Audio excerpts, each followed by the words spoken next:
आपके साथ मैं हूं अनुया यादव। 8 नवंबर को नोटबंदी की घोषणा के बाद सरकार रोज नए नोटिफिकेशन जारी कर रही है। अब तक सरकार ने नोटबंदी को लेकर 60 नोटिफिकेशन जारी कर दिए हैं। 60वां नोटिफिकेशन उस विवादित सर्कुलर को वापस लेने को लेकर आया है जिसमें पिछले दिनों आरबीआई ने 5000 से ज्यादा के पुराने नोट जमा करने पर लोगों से पूछताछ करने को लेकर जारी किया था। नए नोटिफिकेशन के बाद अब अगले 30 दिसंबर तक अपने खाते में बिना टेंशन कितना भी रुपया जमा कर सकेंगे।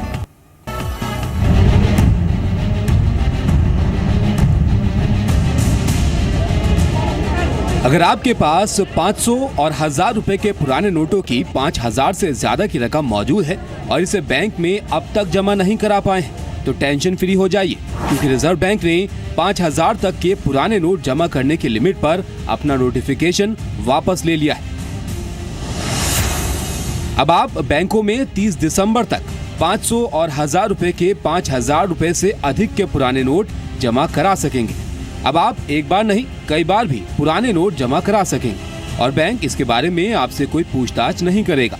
हालांकि ये छूट केवाईसी नियम वाले बैंक खातों पर ही लागू होगी, यानी अगर आपके खाते का केवाईसी नहीं है तो आप 50,000 से कम रुपए ही जमा करा पाएंगे और खाते में 5,000 रुपए जमा करने की छूट सिर्फ एक बार ही मिलेगी। इतना ही नहीं, बैंक अधिकारी डिपॉजिट रकम पर सवाल भी पूछ सकते हैं। दरअसल रिजर्व बैंक ने 19 दिसंबर को एक सर्कुलर जारी किया था। सर्कुलर में कहा गया था कि 5,000 से ज्यादा के पुराने नोट बैंकों में जमा करने पर आपको इसका कारण बताना होगा, जिसके बाद सरकार के इस फैसले का चौतरफा विरोध हुआ। यहाँ तक कि खुद अरुण जेटली को फैसला वापस लेने का ऐलान करना पड़ा। If somebody goes every day and deposits old currency, the same person, what suspicion does it raise? How is he getting it every day? Today there is no, as long as the exemptions existed, I'm sure when you raise this question, your object is not to assist those who are indulging in money laundering. So as long as there were exemptions, there was a scope for getting old currency, so people could deposit it every day. But once the exemptions have been lifted, now if you have old currency, go and deposit in one go. So if you are going to deposit it every day, does it not raise a doubt in your mind? Reserve bank के पुराने circular से भ्रम की स्थिति पैदा हो गई थी। आरबीआई के इस फरमान को लेकर सोशल मीडिया पर लोगों ने जमकर भड़ास निकाली, जिसके बाद अब आरबीआई ने पुराने सर्कुलर को वापस ले लिया है। लेकिन ध्यान रहे, अगर आपके बैंक खाते का केवाईसी पूरा नहीं है तो आपको अब भी मुश्किलों का सामना करना पड़ सकता है। ब्यूरो रिपोर्ट, जी मीडिया। और आरबीआई के इस यू टर्न के बाद अहमदाबाद में बैंक के बाहर लोगों से बातचीत की जी बिजनेस संवाददाता केतन जोशी ने। 5,000 या तो उनसे अधिक की पुराने मूल्य की जो नोट थी वो आप 5,000 के ऊपर भरना चाहते हो तो एक ही बार भर देना है, ऐसा आरबीआई ने कल कहा था। लेकिन आज फिर से उसी नियम को बदल दिया। मतलब अभी बोला अभी फोक जैसी स्थिति में आरबीआई आ गया है। अहमदाबाद के लोग इस स्थिति में किस तरह का रिएक्शन देते हैं, आइए हम जानते हैं। हमें बताइए कि आरबीआई ने जो वापस ये नियम बदलाव कर दिया है, आप क्या कहेंगे इसके ऊपर? मैं ये कहना चाहूँगा कि अगर जो नियम बनाए हैं तो नियम एक ही होने चाहिए। नियम को बार बार चेंज करने से क्या होता है, इसमें ये परेशानी ये होती है कि इसमें आम जनता परेशान होती है। तो अगर एक ही नियम रहेगा तो जनता को भी ये पता चलेगा कि हमको कितना, हमारे पास जो मनी है वो हमको कैसे डिपॉजिट करना है। अब इसमें ऐसा होता है कि कई जगह पे अभी भी ब्लैक मनी का अभी देख रहे हैं आप न्यूज़ में कितने सारे पकड़े जा रहे हैं। तो मेरा कहना यही है कि अगर जो भी नियम है आरबीआई अगर निकालती है तो प्लीज़ एक रिक्वेस्ट है कि एक ही नियम में उसको फुलफिल कर दे।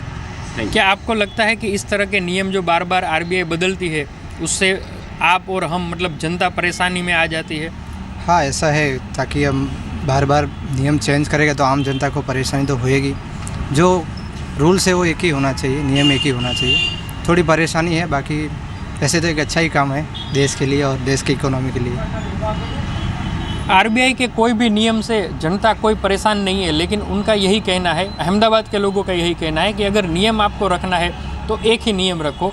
बार बार परिवर्तित करने से जनता ही कंफ्यूज हो जाती है।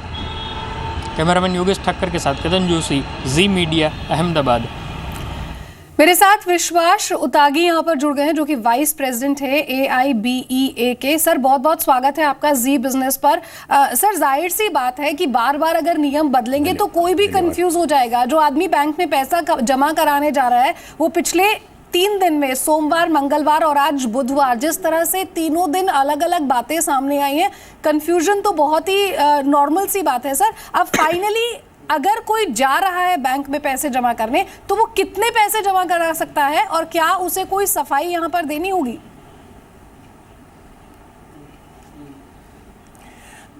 देखिए, रिजर्व बैंक ऑफ इंडिया ने ये मेरे ख्याल से 60वीं बार इंस्ट्रक्शन दिए हैं और ये बार बार रिजर्व बैंक गलती कर रही है और अपने गलती को सुधार कर रही है। जहाँ तक गलती का सुधार है वो वेलकम है, लेकिन गलती आरबीआई क्यों करती है इसको एक्सप्लेन आरबीआई को करना पड़ेगा। और हम डे 1 से कह रहे हैं बैंक कर्मचारी यहाँ पे सेवा करने के लिए तैयार है, लोगों की सेवा करेगा, लेकिन कितनी गालियाँ खाए हम लोग। अब आप 5,000 के जो पैसा जिसका खुद का पैसा है उसके ऊपर भी आपने रेस्ट्रिक्शन लाया। अगर कोई आदमी कहता है कि मुझे पहले 50 दिन में से पहले कुछ दिनों में लाइन थी इसलिए मैंने पैसा नहीं भरा, अब मैं पैसा भरना चाहता हूँ, तो उसको लीगली हम कैसे रोक सकते हैं? इसलिए रिजर्व बैंक ऑफ इंडिया ने जो इंस्ट्रक्शन परसों दिए थे वो रिडिकुलस थे, वो जिसको कहते हैं कंफ्यूजिंग थे। अब उन्होंने उसको चूक को दुरुस्त किया है। अब ठीक है, हम केवाईसी कंप्लायंट जो है उसके हिसाब से उसके पैसे उसके खाते में जमा करेंगे, लेकिन केवाईसी कंप्लायंट कौन नहीं है?